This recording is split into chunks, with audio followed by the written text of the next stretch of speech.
नमस्कार, यार न्यूज मराठीमध्ये आपल्या सर्वांचं स्वागत आहे। आज आपण पिलीव येथील या भागाचे ज्येष्ठ पत्रकार जे की पुढारीचं प्रतिनिधी करतात, ज्येष्ठ पत्रकार ते एक विचारवंत आहेत, राजकीय विश्लेषक आहेत, आदरणीय लोखंडे सरांबरोबर आपण विधानसभेचं हे कालचं जे निवडणूक पार पडली त्या प्रक्रियेवर आपण बोलणार आहोत। नमस्ते सर। नमस्ते। ज्या प्रकारे महाराष्ट्रातल्या 288 विधानसभा मतदारसंघाची निवडणूक घोषित झाली आणि राज्यामध्ये तालुक्यामध्ये रणधुमाळी प्रचाराची चालू झाली, त्यामध्ये आपला 254 अनुसूचित जाती जमातीचा जो मतदारसंघ आहे माळशिरस हा राखीव असल्याने या ठिकाणी महायुतीचे उमेदवार रामभाऊ सातपुते आणि महाविकास आघाडीचे उमेदवार उत्तमराव जानकर यांच्यामध्ये हाय व्होल्टेज फाईट आपल्याला बघायला मिळाली। सर, उद्या निकाल लागतोय, या निकालाचं माळशिरस तालुक्याच्या निकालाचं आपण आपल्या भाषेत कसं विश्लेषण कराल? पहिल्यांदा महाविकास आघाडीचे राष्ट्रवादी काँग्रेसचे शरदचंद्र पवार पक्षाचे अधिकृत उमेदवार उत्तमराव जानकर यांचं पहिल्या फेरीमध्ये पारडं जड होतं, पण ज्या वेळेला महायुती भाजपने रामभाऊ सातपुते यांना उमेदवारी दिली त्याच्यानंतर वातावरणामध्ये निवडणुकीमध्ये चुरस होऊन रंगत भरली आणि त्यामुळे काय झालं, अंतिम टप्प्यात अत्यंत चुरशीनं आणि एकमेकाची ताकद दाखवण्याची ही निवडणूक झाली। या निवडणुकीमध्ये नेहमीच्या संकेताप्रमाणे ज्या उमेदवाराला, मग तो कोणत्या पक्षाचा आहे, कोणत्या गटाचा आहे, कोणत्या पार्टीचा हे न पाहता मोहिते पाटील ज्याला मतदान करा म्हणून सांगतात त्यांच्या गटाच्या लोकांनी उत्तमराव जानकर यांना मतदान केल्यामुळे आणि उत्तम जानकरचे जे ओरिजिनल मतदान आहे ते दोघांचे मिळून मतदान मिळाल्यामुळं उत्तम जानकरांचा विजय हा सुखकर झाला आहे आणि खासदार धैर्यशील मोहिते पाटील यांनी माजी उपमुख्यमंत्री माजी खासदार विजयसिंह मोहिते पाटील यांच्या नेतृत्वाखाली आणि जयसिंहराव मोहिते पाटील यांच्या मार्गदर्शनाखाली ही निवडणूक अत्यंत साचेबद्ध नियोजनबद्धपणे लढवली आणि गावोगाव घरोघरी हा प्रचार पोचविण्याचा आणि राष्ट्रवादी काँग्रेसचे शरदचंद्र पक्षाचे उमेदवार उत्तमराव जानकर यांचे तुतारी वाजवणाऱ्या माणसाचे चित्र पोचवले, त्याच्यामुळे वातावरण हे तुतारीमय झाले होते। या ठिकाणी सरांनी अधोरेखित केलेला आहे की मोहिते पाटलांचा जो निवडणुकीचा सामोरे जायचा जो कार्यक्रम असतो ते अतिशय अभ्यासपूर्ण असतो आणि जे महाविकास आघाडीचे उमेदवार आहेत उत्तमराव जानकर यांचं पारडं जड झाल्याने दिसते। पण सर, मला दुसरा प्रश्न असा विचारावा वाटेल की जे महायुतीचे उमेदवार आहेत त्यांनी पण माळशिरस तालुक्यामध्ये ते त्यांच्या प्रचारात सांगत होते की मी रोडची कामं केली, आरोग्याची कामं केली आणि मी विकास पुरुष आहे, असा आमदार तुम्हाला परत मिळणार नाही, याबद्दल काय विश्लेषण कराल? आमदार रामभाऊ सातपुते हे भाजपचे महायुतीचे माजी आमदार पण आहेत आणि सध्याचे उमेदवार पण आहेत।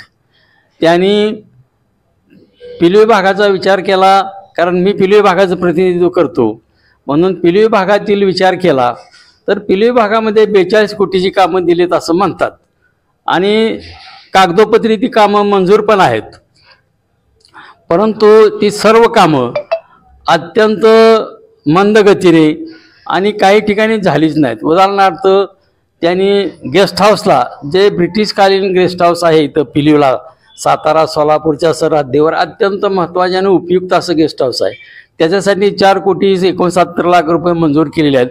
त्या गेस्ट हाऊसचे अद्याप कसल्याही पद्धतीचं काम चालू नाही, टेंडर झाले का नाही ते समजत नाही आणि आता सध्या गेस्ट हाऊसमध्ये पिण्याच्या पाण्याची सोय नाही, व्यवस्था नाही, एक वॉचमन येतो आणि तो संध्याकाळच्याला घरी निघून जातो, तशी परिस्थिती आहे। त्यामुळे गेस्ट हाऊसचं जे काम आहे त्याच पद्धतीनं त्यांनी एक या भागातील एक अत्यंत ग्रामदैवत आणि जागृत देवस्थान असलेलं श्री महालक्ष्मी देवीचं मंदिर आहे, त्या देवीच्या मंदिराच्या सुशोभीकरणासाठी 2 कोटी रुपयाचा निधी मंजूर केलेला आहे। त्यातील 1 कोटी रुपयाचा निधी आहे तो महालक्ष्मी मंदिराकडे जाणाऱ्या ओढ्यावरील पुलासाठी आहे. त्या पुलाचं काम चालू झालेलं आहे, पण प्रत्यक्षात ज्या उपयुक्त सोयी आहेत, मूलभूत गरजा आहेत की भक्तनिवास, पुरुषांसाठी शौचालय, महिलांसाठी शौचालय आणि स्नानगृह आणि मंदिराचे सुशोभीकरण, ह्या कामाला अद्याप सुरुवात झालेली नाही. आणि जी कामं उदाहरणार्थ गुंडखोरी तलाव, जामदार तलाव, या तलावासाठी जो निधी मंजूर झालेला आहे, त्या निधी मंजूर होण्याचं काम यापूर्वी ज्या वेळेला महाविकास आघाडीचं सरकार होतं त्यामध्ये जे जलसंधारण मंत्री होते जयंतराव पाटील, त्यांच्या काळात त्याची मंजुरी मिळालेली होती. परंतु त्यानंतर ते सरकार बदललं, सरकार बदलल्यामुळे त्याचं टेंडर वगैरे झालं नाही. पण ह्या दोन्ही तलावाचे जे मंजुरी आहे सर्वसाधारण काहीतरी 5 कोटीच्या आसपास दोन्हीची मंजुरी आहे, तर ती मंजुरी जयंत पाटलाच्या काळात झालेली होती. आणि रस्ते म्हणला तर पिलीव माळशिरस हा रस्त्याचं काम आहे ते अत्यंत मंद गतीने चालू आहे. 24 कोटी रुपयाचा निधी मंजूर झाला आहे. पहिलं भरणीमामाने मंजूर केलं होतं, त्याच्या अगोदरच्या आमदारांनी मंजूर केलं होतं, पण त्या कामाला काय अद्याप म्हणावी तशी गती मिळाली नाही. आणि जे काम केलेलं आहे 4 ठेकेदार त्याचं काम करतात. केलेलं काम अत्यंत निकृष्ट दर्जाचं आहे. टाकलेली खडी उचकटायला लागलेली आहे, त्यामुळे त्या ठिकाणी वाहनांना, लहान लहान छोट्या मोठ्या शाळकरी मुलांना सायकलीवर येताना, मोटरसायकलवर येताना अत्यंत त्रास होत आहे. या ठिकाणी सरांनी सांगितलं की ते जे बोलतात की विकासाची कामं केली, सरांच्याच भागामध्ये पिलीव भागामध्ये अनेक विकासाची कामं केली असं रामभाऊ सातपुते म्हणतात, परंतु त्या विकास कामाला गती नाही. आणि जी कामं त्यांनी मंजूर केलेली आहेत ते कदाचित कागदोपत्री आहेच असंच आपल्याला बघाच वाटतं. आपल्याबरोबर या भागाचे युवा उद्योजक शंकररावजी शिंदे साहेब आहेत. शिंदे साहेब नमस्ते. नमस्ते. काल परवा निवडणुकीची रणधुमाळी बघितली आपण. प्रचाराचे मुद्दे दोन्ही उमेदवारांनी मोठ्या विकासाच्या मुद्द्याला हात घालून आरोप प्रत्यारोप केले. आपणही त्या चर्चेमध्ये होता. आपण ते एक राजकीय विचारवंत आहात. काय सांगाल, माळशिरसच्या जनतेचा नक्की कौल कुणाला असेल? माळशिरस तालुक्याचा विचार करायचा झाला तर हा एक सगळ्यात पहिला हा पुरोगामी विचाराचा तालुका आहे. या तालुक्यामध्ये आतापर्यंत परंपरागत विरोधक होते. याच्यामध्ये मोहिते पाटील वर्सेस उत्तमराव जानकर साहेब. आपण जर 2019च्या अगोदर गेलो तर या तालुक्यात फक्त हेच 2 विरोधक एकमेकाचे होते. 2019ला जे या तालुक्यात आताचे म्हणजे माझे आमदार जे आहेत राम सातपुते, हे 19ला या तालुक्यामध्ये आले आणि त्यांच्या पाठीमागं मोहिते पाटीलासारखी एक बलाढ्य शक्ती म्हणा किंवा मोहिते पाटलांची बलाढ्य ताकद लागली आणि ते त्यावेळेस निवडून आले. ते निवडून आल्यानंतर त्यांना एक संधी मिळालेली होती. जो माणूस उत्तम जानकर सारखा 35 वर्ष या तालुक्यामध्ये काम करतोय त्या माणसाला आमदार होता आलं नाही, पण ज्या माणूस नौका माणूस, तालुक्याच्या बाहेरचा माणूस, त्या माणसाला इथं निवडणुकीला उभं राहून संधी मिळाली होती. त्या 5 वर्षाच्या संधीचं त्या माणसानं सोनं करायला पाहिजे होतं. 5 वर्षामध्ये त्या माणसानं या तालुक्यामध्ये आता जी कामं ते लोक सांगतायत की रस्त्याची कामं केली, गटारी बांधली, ही कामं डॉक्टर बाबासाहेब आंबेडकरांनी ज्यावेळेस घटना लिहिली त्यावेळेस त्यांनी या कामं, ह्या लोकांच्या मूलभूत गरजा आहेत, ही कामं स्थानिक स्वराज्य संस्था त्याच्यासाठी तरी आहेत ना. जिल्हा परिषद आहे, पंचायत समिती आहे, ग्रामपंचायत आहे, स्थानिक स्वराज्य संस्था थ्रू ही कामं होतातच. गटारीची कामं आमदारांना काय करायला पाहिजे?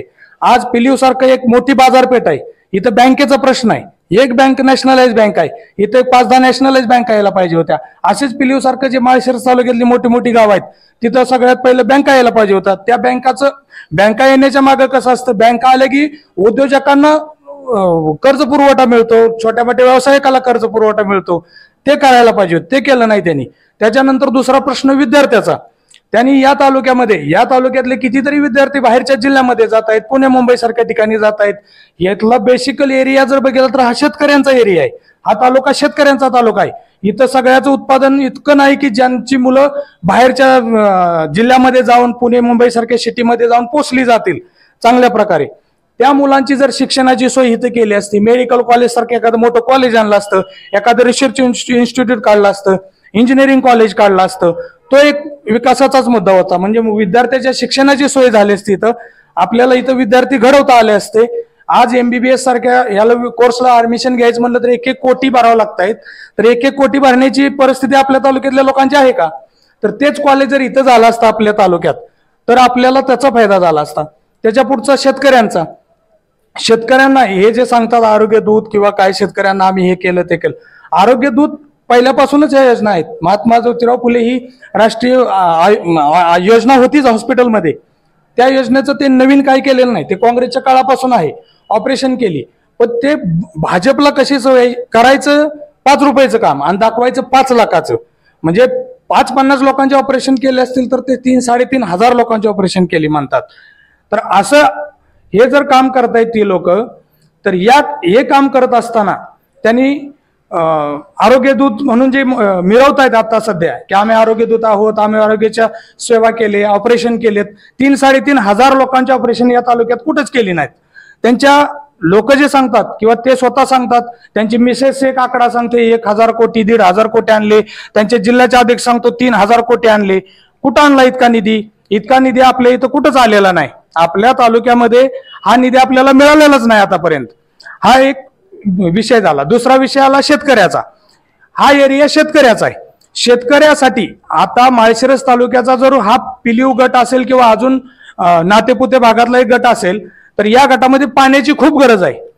कॅनॉलचं पाणी पूर्वी ज्या सरकारने मंजुऱ्या केलेल्या होत्या किंवा जी कामं आपल्याला मिळालेली होती ती 5 वर्षामध्ये ह्या आमदाराला 1 किलोमीटर तरी कॅनॉल कुठेतरी नेता आला असता किंवा थोडी पाईपलाईन नेता आली असती. जसं सांगोला तालुक्यामध्ये पाईपलाईनचं पाण्याचं जाळं तयार झालं तसं आपल्यामध्ये जर पाणी आलं असतं या तालुक्यात तर तो एक विकास झाला असता या तालुक्याचा. म्हणजे शेतकऱ्याचा पाण्याचा प्रश्न सुटला असता, शेतकरी सदन झाला असता, शेतकऱ्याकडे पैसा आला असता. हा एक विषय झाला. दुसरा विषय इथंच आता आपण बोलतोय की बँकाचा असेल, शिक्षणाचा असेल. तिसरा विषय, जी शिक्षणातून बाहेर पडणारी पिढी होती, जी मुलं बाहेर पडणार होती, या मुलांसाठी इथं उद्योगधंदा म्हणून MIDC आणायला पाहिजे होती. सगळ्यात पहिलं जर रामभाऊ सातपुतेने MIDCचं काम केलं असतं, कारण राज्यामध्ये सरकार भाजपचं होतं, केंद्रामध्ये सरकार भाजपचं होतं. MIDC ते इझिली आणू शकत होते. MIDC इथं आले असती तर आमच्या पूर्ण तालुक्याचा प्रश्न मिटला असता. तालुक्यातनं जी मुलं मुंबई, पुणे वेगवेगळ्या ठिकाणी जात आहेत, आमच्या इथले ज्याची क्वालिटी आहे अशी माणसं आज ऊस तोडीला जात आहेत, ऊस तोडायला जात आहेत.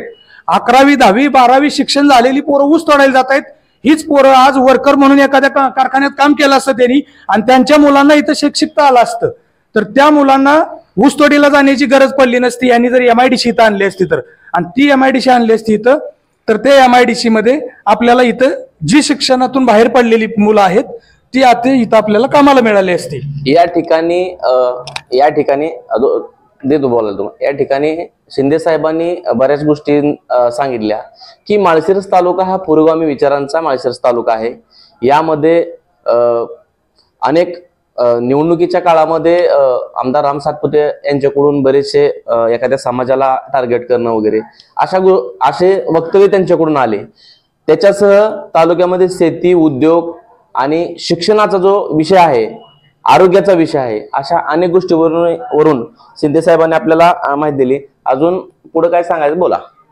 या तालुक्यामध्ये आताच जेव्हा निवडणूक लागली त्यावेळेस भाजपचे जे विद्यमान उमेदवार आहेत भाजपचे, त्यांनी फक्त जातीवाचक राजकारण केलं.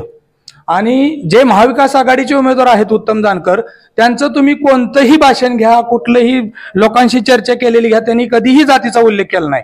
यांनी फक्त हिंदू मुस्लिम कसं होईल, हिरवा साप पिवळा साप, मराठा धनगर कशी दंगल लागल, म्हणजे जिथं जिथं हे जातील तिथं यांनी फक्त विष घालवण्याचा प्रयत्न करत होते. यातून जातीय सलोखा माळशिरस तालुक्याचा कसा बिघडवता येईल आणि त्यातून आपल्याला कसा फायदा होईल हे बघितलं. पण थोडं आपण पाठीमागे जर गेलो तर त्यांनी 2014ला देवेंद्र फडणवीस सांगितलं होतं की धनगर समाजाला आम्ही पहिल्या कॅबिनेटमध्ये आरक्षण देतो STचं. ते दिलं नाही तरी धनगर समाज त्यांच्यासोबत होता. खोटं बोलले तरी धनगर समाज त्यांच्यासोबत होता.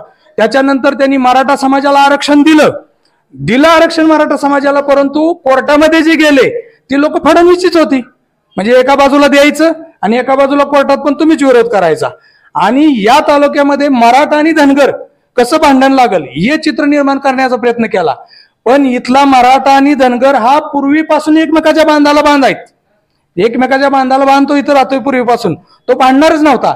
हा शहरातून आलेला उमेदवार, याला शेतीचं कुठलंही माहीत नसलेलं, शेतकऱ्याची नाळ नसलेला हा उमेदवार, ह्याला काहीच माहीत नसल्यामुळे ह्यानं तो जातीवाचक उल्लेख करून भांडण लावण्याचा प्रयत्न करत होता, पण ते भांडणं लागली नाहीत. आणि त्याच्या जातीवाचक भाषणं करण्यामुळं हा फायदा उत्तमराव जानकर साहेबांनाच झाला आणि इथं उत्तमराव जानकर साहेबांची सीट लीडने येणार आहे.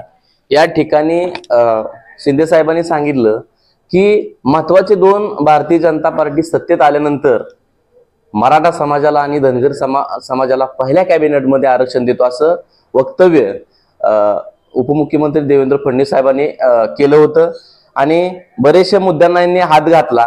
या ठिकाणी दुसरा प्रश्न असा आहे, ज्येष्ठ पत्रकार लोखंडे सरांना विचारेन मी की ज्या प्रकारे 288 मतदारसंघामध्ये ही निवडणूक झाली आणि राज्यामध्ये हे अनेक मतदारसंघ हे चर्चेचे ठरले की गेल्या अनेक निवडणुका तुम्हीही बघितल्या असलेल्या, आमच्यापेक्षा ज्येष्ठ आहात, तुम्ही अनेक निवडणुका जास्त बघितल्या असतील, परंतु अलीकडच्या काळामध्ये बऱ्याच न्यूज चॅनलवरती आपण बघितलं की पैशाचा पाऊस पडल्यासारखा दिसतोय. हे चित्र उद्याच्या महाराष्ट्रासाठी, देशासाठी घातक ठरणार आहे का? हे तुमचं म्हणणं बरोबर आहे. लोकशाहीला हे जे पैशाचं राजकारण आहे ते अत्यंत घातक स्वरूपाचं आहे. कारण काय, ज्याच्याकडे जो पैसा असेल, ज्याच्याकडे भरपूर पैसा असेल, तोच जनतेला विकत घेऊन निवडणुका जिंकण्याचा प्रयत्न करतो. त्यामुळं पुरोगामी विचाराचे जे कोणी उमेदवार आमदार असतील, निवडणूक लढवत असतील, त्याला याच्यापासून वंचित राहावं लागतंय. त्यामुळं पैशाचं राजकारण हे लोकशाहीला, घटनेला दिलेल्या संकेतानुसार विरोधात आहे आणि त्यामुळं खरी लोकशाही किंवा खरे उमेदवार निवडून येणं दुरापास्त झालेलं आहे. ज्याच्याकडे पैसा आहे तोच मनुष्य निवडून येऊ शकतोय. त्यामुळं कसं झालंय, ही जी हवा आहे महाराष्ट्रामध्ये पैसे वाटपायची जी हवा सुरू केली, पहिल्यांदा भाजप सरकारनं सुरू केली. ह्या प्रत्येक तुम्ही मतदारसंघात जर पाहिलं तर प्रत्येक मतदारसंघात पैशाचा इतका वापर केलेला आहे. घरोघरी कार्यकर्त्याला खानावळी, जेवणावळी पाहिजे त्या पद्धतीचे पैसे देऊन हे लोक आपल्याशी करण्याचा प्रयत्न या जसं भाजप करतंय तसं इतर समोरच्या उमेदवारालाही करावं लागतंय. पैसे नसले तरी उसणं पासणं कर्ज काढून कोणाकडनं जर पैसे आणून ही निवडणूक लढवावी लागते. या ठिकाणी सरांनी अतिशय महत्वपूर्ण आपल्याला सांगितलेलं आहे की जर निवडणुकीमध्ये जर पैशाचा वापर झाला, समोरच्या उमेदवारानं जर पैसे वाटले तर पुढच्या उमेदवाराला सुद्धा पैसे वाटावे लागतात आणि ही पैशावर जर भविष्यातल्या निवडणुका झाल्या तर नक्कीच महाराष्ट्राला, देशाला एक वेगळ्या वळणावर जावं लागेल. या ठिकाणी परत सरांकडेच येतोय मी. महाराष्ट्राच्या जनतेचा ह्या ज्या निवडणुका झाल्या, महाराष्ट्राच्या जनतेचा उद्या कुणाकडे कल असेल? सरकार महाविकास आघाडीचं बसेल का महायुतीचं बसेल? काय सांगाल? डॉक्टर बाबासाहेब आंबेडकरांनी घटनेमध्ये निवडणुकीची जी तरतूद केलेली आहे, ते ज्या पद्धतीनं आरक्षण, आता त्या पद्धतीचं निवडणूक सध्या चालू आहे. परंतु सध्या जे महाराष्ट्राचं राजकारण आहे ते तत्वाचं राजकारण राहिलेलं नाही. ज्याच्याकडे पैसा आहे, आता उदाहरणार्थ आमदार निवडून आले, आमदार निवडून आणण्यासाठी पैसा, आमदार फोडायसाठी पैसा, त्यामुळं खऱ्या अर्थानं लोकशाहीची सत्ता येण्याचे दुरापास्त झालेलं आहे. त्यामुळं ज्याची ताकद होईल, ज्याच्याकडे पैसा आहे, आजची काय अवस्था आहे, जे निवडून येण्यासारखे आमदार आहेत ज्या त्या पक्षाचे, कोणत्याही पक्षाचे असू द्या, भाजपचे असू द्या, महायुतीचे, महाविकास आघाडी किंवा काँग्रेस, शरदचंद्र पवार राष्ट्रवादी काँग्रेस, उद्धव बाळासाहेब ठाकरे किंवा एकनाथ शिंदे, हे ज्या पक्षाचे आमदार निवडून येण्याची परिस्थिती आहे त्या सगळ्या आमदारांना जसं ग्रामपंचायतीचे सदस्य पळवून ठेवून कुठेतरी लांब ठेवतात, तसे आमदार एका ठिकाणी नेऊन ठेवण्याची पद्धत चालू झालेली आहे. आणि त्या पद्धतीनं सगळे आमदार ज्याची परिस्थिती येण्यासारखी आहे, वाटतंय तो निवडून येईल, उदाहरणार्थ उत्तम जानकर निवडून येईल असं वाटतंय, त्यांना उचलून नेऊन मुंबईसारख्या मोठ्या हॉटेलला ठेवलेलं आहे. त्याच्यामुळे ही खऱ्या लोकशाही पद्धतीची सत्ता निर्माण होणं कठीण झालेलं आहे. आणि दुसरी गोष्ट आहे, प्रचाराचा मुद्दा विद्यमान आमदारांनी केला होता की 70 वर्षात मोहिते पाटलांनी काय केलं. 70 वर्षाचा कालावधी पाहिला तर 1952 सालापासून शंकरराव मोहिते पाटील आणि त्यांच्या विचाराचे आमदार या तालुक्याला झालेले आहेत. एक वेळचा फक्त अपवाद वगळता 1972 साली ज्या वेळेला शंकरराव मोहिते पाटलांनी आपले चिरंजीव विजयसिंह मोहिते पाटील याच्या लग्नाच्या प्रसंगी लक्षभोजन दिलं होतं, त्यावेळेला त्यांची उमेदवारी कट केली होती. पण म्हणून काय त्यांनी अपक्ष किंवा पक्षाच्या विरोधात बंड केलं नाही, उमेदवारी उभा राहिले नाहीत. त्यावेळेला संपूर्ण तालुक्याने एक विचार करून काँग्रेसचेच पण त्या कालचे बाबूराव देशमुख, चांगोजीराव देशमुख यांना संपूर्ण तालुक्यानं जात पात सगळं काही न बघता सर्वांनी धनगरांनी महार मांग ढोर चांबार सुतार लोहार जे जे समाजामध्ये असतील सर्वांनी पाठिंबा देऊन त्यांना बिनविरोध आमदार केलं होतं. आणि राहता राहिला प्रश्न 70 वर्षामध्ये मोहिते पाटलांनी काय केलं तर जगामध्ये जी 95% माणसं आंधळी आहेत त्याच्यातला हा आमदार एक आंधळा आहे. बिरबलाने एक विचारलं होतं बाबा जगामध्ये किती माणसं आंधळी आहेत तर त्याने सांगितलं बिरबलानं की 95% आंधळे आहेत. तर कसं काय, आपण जेवायला बसलेला असतो, जेवायला बसल्यानंतर दारात माणूस आला तर काय विचारतो, काय जेवताय काय, हॉटेलात बसलो चहा पितो तर काय म्हणतोय चहा पिताय काय. तर ह्या तालुक्यामध्ये जे शंकरराव मोहिते पाटलांनी कारखाने सहकारी तत्वाच्या उद्योगधंदे सुरू केले आणि त्याच्यानंतर तेच विकासाचं काम विकासरत्न विजयसिंह मोहिते पाटलांनी चालू केलं. ज्या गोष्टी जिल्ह्याच्या ठिकाणी नाहीत त्या संपूर्ण विकासाची कामं माळशिरस तालुक्यात केलेली आहेत. बघा RTO ऑफिस बघा, प्रांत ऑफिस बघा, पोलीस डेप्युटी म्हणजे उपाधीक्षक डिव्हिजनल ऑफिसर पोलीस आहे, तुमचं सार्वजनिक बांधकामाचं विभागीय ऑफिस आहे, जिल्हा सत्र न्यायालय आहे. तुम्हाला सांगतो आणखीन जे आमदार साहेब जनता दरबार घेतात ते गेस्ट हाऊस त्या माळशिरसला नव्हतं, माळशिरसला गेस्ट हाऊस अद्ययावत केले, अकलूजला गेस्ट हाऊस अद्ययावत केले. खरेदी विक्रीला लोकांना त्रास होत होता, म्हणजे माळशिरसला गेलं की एका दिवसात खरेदी विक्री होत नव्हती, तिथं दस्त होत नव्हते, म्हणून दुसरं ऑफिस अकलूजला केलं. त्याच पद्धतीनं मार्केट कमिटीची स्थापना 1920ची आहे. मार्केट कमिटीची सुधारणा करून शेतकऱ्यांच्या शेतमालाची खरेदी विक्री करण्याची संधी शेतकऱ्याला मिळवून देण्यासाठी मार्केट कमिटीचा उपयोग केला. या ठिकाणी मोठ्या प्रमाणात जनावरांचा शेळ्या मेंढ्याचा बाजार भरत होता. आज त्या ठिकाणी मच्छी मार्केट आहे, शेतमालाचे खरेदी विक्रीचे केंद्र आहेत आणि अशा वेगवेगळ्या सोयी सुविधा शेतकऱ्याला दिल्या जातात. त्याच पद्धतीनं अजून असे 2 ठिकाणी त्यांनी केलेलं आहे. नातेपुत्याला कृषी उत्पन्न बाजार समितीची उपशाखा आहे. आणि काय केलं नाही, काय रस्ते, विजयदादा ज्यावेळेला सार्वजनिक बांधकाम खात्याचे मंत्री होते त्यावेळेला गावोगावी जोडणारे रस्त्याचं जाळं त्यांनी निर्माण केलेलं आहे. आता शेवटी कसं असतंय, आपण घरात आणून देतो, काय लागेल ती मंडळीनं सांगितलेल्या वस्तू आणून देतो, भाजी तेल मीठ ज्वारी बिरी, पण स्वयंपाक चांगला करायचा का वाईट करायचं ते त्यांच्या स्वयंपाक करणाऱ्याच्या हातात असतो. त्या पद्धतीनं जे कार्यकर्ते सांभाळण्यासाठी मोहिते पाटलांनी हे जे रस्त्याची कामं, वड्यावरील पुलांची कामं, ही जी कामं दिली त्या कामामध्ये काय उत्कृष्ट दर्जा झाले नसतील व निकृष्ट दर्जा झाले असेल. त्यामुळे ते रस्ते पुन्हा तेच ते आमदार, तेच ती माणसं पुन्हा तेच ते रस्ते केलेले असं दाखवतात. प्रत्यक्षात हे जे काम आहे, विजयदादा राज्याचे उपमुख्यमंत्री असताना 2004च्या दरम्यान ह्या तालुक्याला लागणारे जे मूलभूत गरजा आहेत ते सगळ्या त्यांनी पूर्ण केलेल्या आहेत.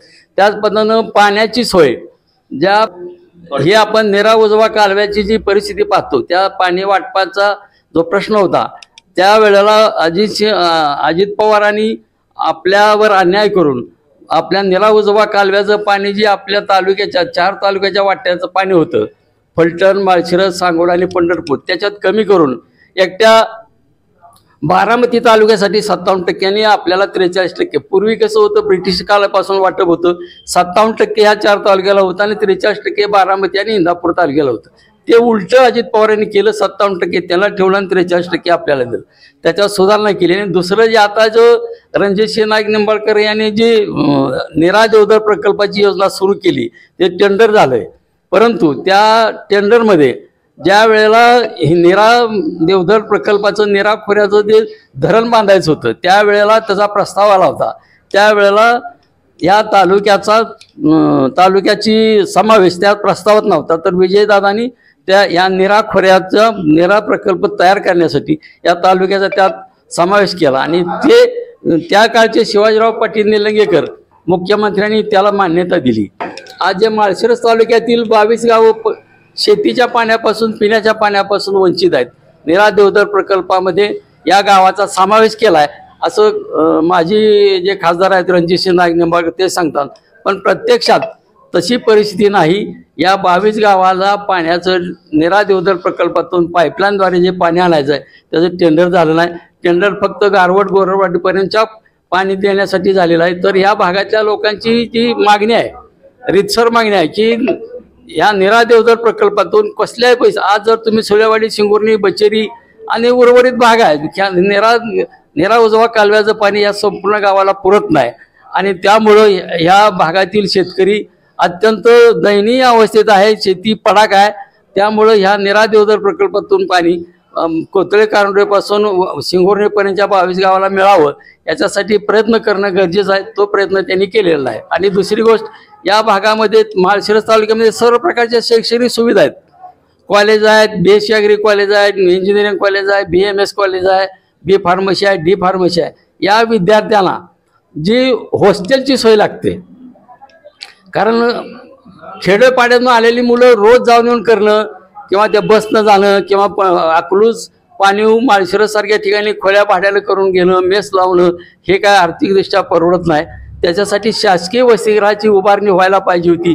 ही मूलभूत गरज आहे. आणि शेती झालेलं आहे. पूर्वी जे सहकार मंत्री शंकरराव मोहिते पाटलांनी दूध चालू केलेला, दूध संघ, शिवामृत दूध संघ, कुक्कुटपालन याच्या व्यतिरिक्त रामभाऊ सातपुतेंनी काही केलं नाही. त्यांनी जे आरोग्य दूत योजना म्हणतात ते राजीव गांधीजी मोफत आरोग्य योजना आहे, ते काँग्रेसच्या सरकारच्या काळापासून चालू आहे.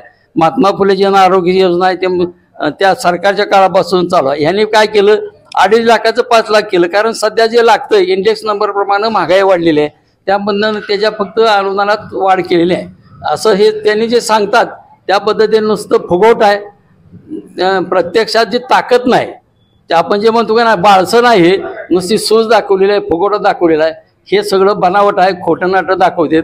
आणि जे देवेंद्र फडणवीसांनी जाहीर केलं होतं धनगरांच्यासाठी 25,000 घरं देऊ, मातंगासाठी 25,000 घरं देऊ आणि प्रत्येक जातीला खुश करण्यासाठी ते आता महामंडळाची स्थापना केली. पण आता पूर्वीचे जे महामंडळ चालतात त्या महामंडळाला किती निधी मिळतो याचा बी विचार झाला पाहिजे, अभ्यास झाला पाहिजे. जर महामंडळाची स्थापना का जसं अकलूजला ग्रामीण रुग्णालय आहे, माळशिरसला ग्रामीण रुग्णालय आहे, तसं हे पिलीव सारख्या ठिकाणी, वेळापूर सारख्या ठिकाणी ग्रामीण रुग्णालय होणे गरजेचं आहे. कारण सातारा सोलापूर बाँड्रीवरचं ठिकाण आहे. मसवड, पंढरपूर, अकलूज शिवाय या ठिकाणी दवाखान्याची ॲडमिट करायची सोय नाही. खाजगीमध्ये आवाच्या सवा पैसे घेतात. या ठिकाणी सरांनी अतिशय जबरदस्त अशा पद्धतीचं विश्लेषण केलं आहे. जे राम सातपुते म्हणले होते की 70-75 वर्षात या तालुक्यात विकास झाला नाही, मोहिते पाटलांनी कसा विकास केला याचं स्पष्टीकरण ज्येष्ठ पत्रकार लोखंडे सरांनी दिलेलं आहे. या ठिकाणी आपण शेवटचा प्रश्न शिंदे साहेबांना विचारूया. काल निवडणुका पार पडल्या, अनेक आरोप झाले, जात चोरीचे मुद्दे झाले, आरोग्याचे मुद्दे झाले, रस्त्याचे मुद्दे झाले, अनेक मुद्द्यावर दोन्ही पण उमेदवारांनी आरोप प्रत्यारोप केले. उत्तमराव जानकर आणि राम सातपुते या दोघांची तुलना तुम्ही कशी कराल? उत्तमराव जानकर आणि राम सातपुतेची तुलनाच होऊ शकत नाही. सगळ्यात पहिलं तुलनाच होऊ शकत नाही. उत्तमराव जानकर सोबत यांची तुलना करू शकत नाही आपण, कारण हा राम सातपुते म्हणजे आयत्या वेळात आलेला नागोबा आहे. उत्तम जानकरांनी 30-35 वर्षापासून लोकांची कामं केलेत. उत्तम जानकरांना शेतकऱ्यांच्या समस्या माहीत आहेत, इथल्या कामगारांच्या समस्या माहीत आहेत, नोकरदार वर्गांच्या समस्या माहीत आहेत, इथल्या सगळ्या जी लोक आहेत इथली या सगळ्यांची त्यांची नाळ जोडली गेलेली आहे. उत्तमराव जानकर हा कधीही, तुम्ही जातीचा मुद्दा जो काढला, उत्तमराव जानकर हा कधीही जातीभेद करणारा माणूस नाही. उत्तमराव जानकरांनी जात चोरलेली नाही. उत्तमराव जानकरांची जात ही हिंदू खाटीक आहे आणि हिंदू खाटीक हे एससी मध्येच येतं. हिंदू खाटीक धनगर आहेत ते, आणि दुसरे जे आहेत ते धनगर आहेत. धनगर वेगळा आणि खाटीक धनगर वेगळा. त्यांना जात चोरी, त्यामुळे जाती चोरी होत नाही. हे आपल्याला बाबासाहेब आंबेडकरांनी घटनेमध्येच खाटीक धनगर हा एससी मध्ये घातलेला आहे. दुसरं आरोग्याचं जे तुम्ही सांगताय, आरोग्याची कामं उत्तमराव जानकरांनी भरपूर केलेले आहेत. अगदी छोट्या छोट्या खेड्यागावातल्या गरीब माणसासाठी चेअरमन साहेब उत्तमराव जानकर साहेब स्वतः हॉस्पिटलमध्ये गेलेले आहेत. हॉस्पिटलमध्ये नुसत्या फोनवर काम केलेलं नाही त्यांनी, हॉस्पिटलमध्ये गेलेले आहेत आणि डॉक्टरांना रिक्वेस्ट करून विनंती करून त्यांचं बिल कमी केलेलं आहे. जेव्हा जेव्हा अडचण येईल तेव्हा पदरनं बिल भरलेलं आहे तिथं. ते इतके मोठे नाहीत, त्यांना आतापर्यंत संघर्षात कधीच लोकांनी निवडून येऊ दिलं नाही. आता योगायोगाने त्यांना संधी मिळाली, त्या संधीचं ते सोनं करतील नक्कीच. आणि उत्तमराव जानकर हे यांच्यासोबत तुलना यांची का होऊ शकत नाही, कारण हे आता आले त्या तालुक्यामध्ये. उत्तमराव जानकर हे 30 ते 33 वर्षापासून या तालुक्यामध्ये काम करतायत आणि हे काम करत असताना त्यांनी ग्रामीण भागावर जसं लक्ष दिलंय तसंच त्यांनी छोटे छोटे जे बाजारपेठ आहेत, वेळापूर सारखं असेल, पिलीव सारखं असेल, नातेपुते सारखं असेल, त्याला कसं सिटी लेवल करता येईल असं प्लॉटिंगच्या माध्यमातून असेल किंवा वेगवेगळे व्यवसायाच्या माध्यमातून असेल, ग्रामीण भागातील तरुणांना स्वतःचा दुधाचा व्यवसाय कसा करता येईल असं त्यांनी भरपूर मदत केलेली आहे. त्यामुळे त्यांची नाळ इथल्या लोकांशी जोडलेली आणि योगायोगानं त्यांच्या संघर्षामुळेच, त्यांच्या संघर्षाच्या पुण्याईमुळे म्हणा की मोहिते पाटील त्यांच्यासोबत आहेत आणि धैर्यशील भैया त्यांच्यासोबत आहेत. त्यामुळं उत्तमराव जानकर साहेब हे येत्या काळामध्ये आमदारच नाहीत तर मंत्री म्हणून आपल्याला महाविकास आघाडीच्या सरकारमध्ये आपल्याला नक्कीच दिसतील.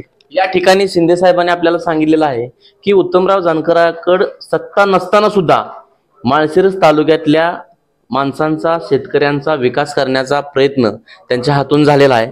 मी जाता जाता एक विचारेन की उद्या जो 23 तारखेचा निकाल आपल्या सगळ्यांच्या हाती येणार आहे, काय लीडनं जे तुमच्या मनातले जे उमेदवार विजयाच्या दिशेने जे उमेदवार जाणार आहेत त्यांची काय किती मताने ते निवडून येतील? उत्तमराव जानकर साहेब हे तालुक्याचा जर पूर्ण विचार बघितला तर गावाच्या गाव एक झाली. कारण लोकांच्या लक्षात आलं, मी सुरुवातीलाच तुम्हाला सांगितलं की हा पुरोगामी विचारसरणीचा तालुका आहे. इथं छत्रपती शिवाजी महाराजांचे विचार चालतात, इतर आणि अहिल्याबाई होळकरांचे विचार चालतात, यशवंतराव होळकरांचे विचार चालतात, बाबासाहेब आंबेडकरांचे विचार चालतात, महात्मा फुलेंचे विचार चालतात, शाहू महाराजांचे विचार चालतात. इथं कोणीतरी येईल आणि कुठला तरी नारा देईल त्याला लोक बोलली जात नाहीत. त्यामुळं इथला जो विजय होणार आहे निश्चित 1.25 लाख ते 1.5 लाख मताच्या फरकानं होणार आहे. उत्तमराव जानकर साहेब हे 1.25 लाख ते 1.5 लाख मताचं लीड घेणार आहेत या तालुक्यामध्ये. एवढे या तालुक्यामध्ये सध्याचं वातावरण फिरलेलं आहे. या ठिकाणी यांनी सांगितलेलं आहे की मोठ्या मताधिक्याने उत्तमराव जानकर हे निवडून येणार आहेत. या तालुक्यामधून त्यांचा विजय हा निश्चित मानला जातो. 2 मिनिटं मला थोडं. ज्येष्ठ पत्रकार दामोदर लोखंडे सरांनी हे अतिशय चांगल्या पद्धतीनं त्यांच्या शब्दात विश्लेषण केले आहे. युवा उद्योजक शिंदे साहेबांनी त्यांची भूमिका या ठिकाणी स्पष्ट केलेली आहे. एकंदरीत संपूर्ण राज्यात चर्चेत असलेल्या माळशिरस या मतदारसंघात अतिशय चुरशीची लढत झाली.